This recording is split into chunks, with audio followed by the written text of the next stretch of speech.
Basically, it's just like start NIM. NIM was under was it under Razors in the beginning? No, Rat Tail. Okay. Rat Tail. Okay. Started 4x4. Was the first. Mm-hmm. That was like coming off of my game, obviously. Then around the same time, John started ground control with Andy. Mm-hmm. And then Vicious came into play. And then started NIM. And then basically just like, it's rollerblading. Business in rollerblading is like, when you go into it, there's no winning. Mm-hmm. It's just how it is. Like, that time period is past, So it's like, I mean, I made a decent amount of money in rollerblading. So I was like able to like kind of invest some money into the company. My mom helped me out with some money to like get molds made because that shit is fucking expensive as hell. Yeah, so expensive. Like, I mean, John knows how it is. Yeah. It's But like, we found out on the frame side, so I can even imagine with the boots. oh yeah, you're talking about like, Wasn't it a mold that was made already though? the boot mold, cuff mold, sole plate mold. Uh-huh.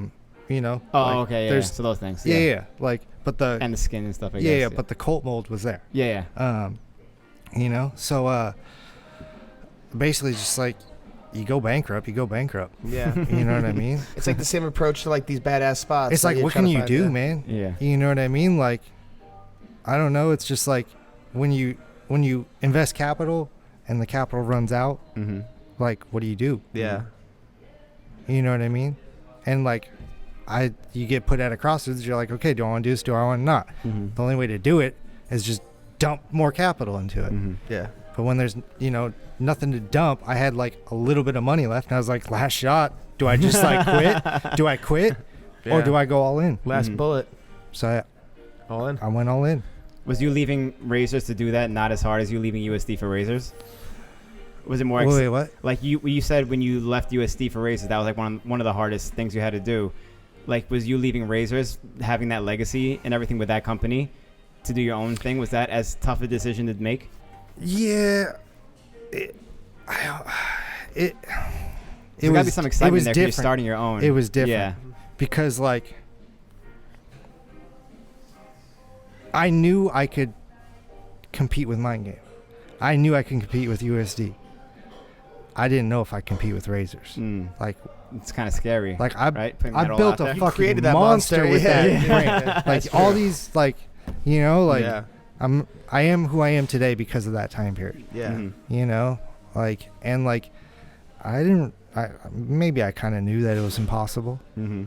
but it didn't discourage me from trying. Yeah, Yeah. of course. And then how Which is good because like that was never my intention. Rollerblading needs Andy, needs Razors. Yeah, totally. 100%.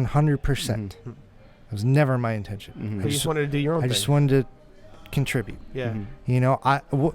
The main thing is it's like I really wanted to find Joey, find Montre, find like basically pass the torch, man. Yeah. Mhm. Because that's your number one responsibility Mhm.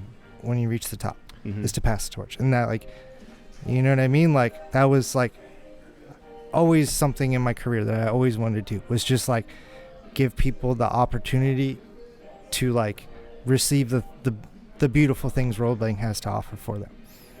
You Totally. know? And when you have, like, as they call it, the juice, it's your responsibility to pass that on. Mhm. Totally. It sounds so like humbling to hear those words come out of your mouth. Like usually, like, I don't know.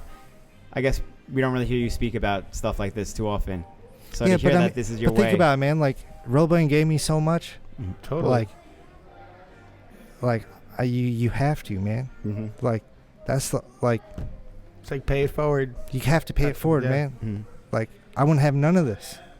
It's not mine. It's just I'm borrowing it, man. Yeah, exactly. You got to pass it on, Mm-hmm. and that's how rollerblading's gonna stay healthy. Mm-hmm. You know?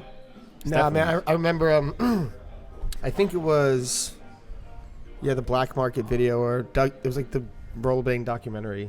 Oh, that Barely you were in. Dead. Barely Dead. Mhm. Yeah. But yeah, you said something in there that I thought was so cool.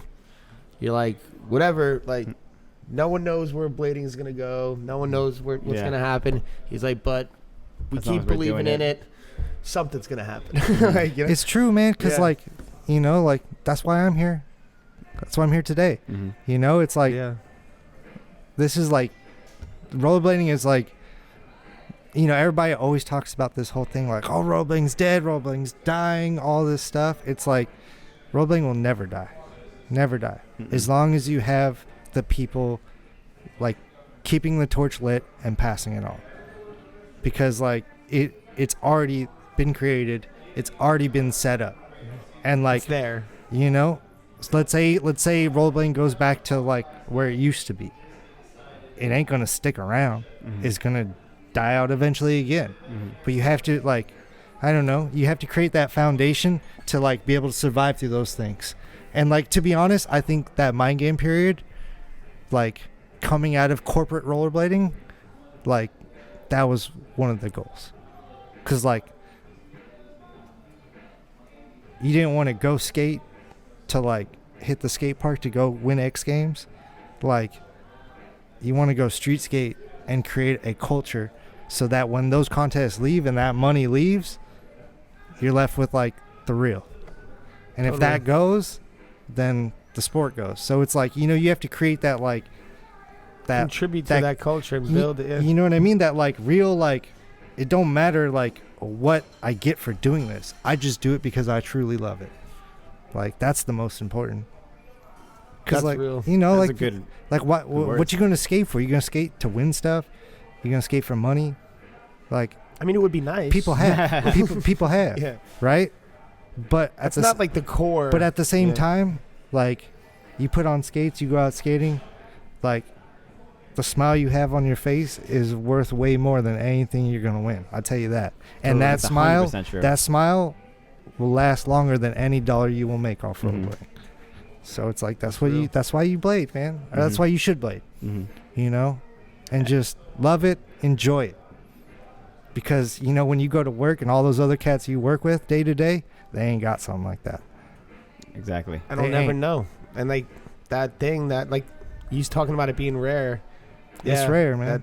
That rings true. Like, even you try to explain this stuff to people who don't know, like, they don't No, yeah, it's they not the don't same. get it. It's an Yeah. emotional thing. It's like you said, you're not in it for the money, whatever. When everybody thinks back on skating in their lives, maybe like 20 years from now, 30 years from now, whatever, we're gonna think about how much fun it was and how like you said, the brotherhood and experiences and stuff like that. You're not gonna think about, oh, I remember when I won $1,000 from this contest or whatever, or when I was getting paid from this place. Like, you're not gonna remember that stuff as Yeah. much as you remember the actual fun and experiences that you had with your friends.